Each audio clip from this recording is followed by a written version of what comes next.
नमस्कार मंडळी, कसे आहात तुम्ही सगळे? Have a good day. मी पायल. तर आज आहे दसरा.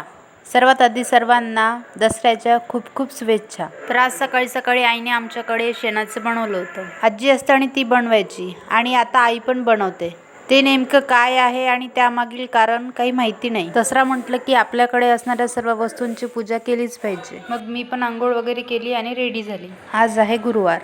आईचा आणि माझा दोघींचा पण उपवास. तर आज भगर खायची इच्छा झाली आणि आई पण म्हणत होती नाश्त्याला काहीतरी बनव. मग मी लगेच भगर बनवायला सुरुवात केली आणि मग मला फोटोसाठी वगैरे हार बनवायचे होते, तर ते बनवून घेतले आणि मग आई काय करत आहे ते पाहण्यासाठी किचनमध्ये गेली. आई तर मस्त भजे तळत होती. ते पाहून खायची इच्छा तर होत होती, पण आपलं नशीब बघा, आज उपवास आहे. ती आहे आमची भुलाबाई. लहान असताना सर्वजण भुलाबाई बसवायचे आणि एकमेकींकडे गाणे म्हणायला जायचं. खूप छान दिवस होते ते. सोनं द्यायची वेळ झालेली होती आणि हे 2 कार्टून आमच्याकडे सोनं द्यायला आले होते. त्यांचे कपडे तर एकच नंबर. म्हटलं या तुमचा फोटो काढून देते. दोघं पण एकदम सावधानच्या पोझिशनमध्ये उभे राहिले. इतकं भारी तर मला पण नाही लाजता येत. मग मी पण रेडी होऊन देवीला सोनं द्यायला गेली.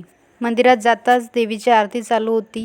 आरती करून घेतली आणि दुसऱ्या देवीकडे पण गेले. नंतर आम्ही आलो शारदा देवीकडे. इथे आईचे 2-3 फोटो काढून दिले आणि मग आम्ही निघालो घरी यायला. तर असा होता आजचा माझा दसऱ्याचा दिवस. व्हिडिओ आवडल्यास लाईक करा, शेअर करा आणि आपल्या चॅनलला सबस्क्राईब करा. Bye bye.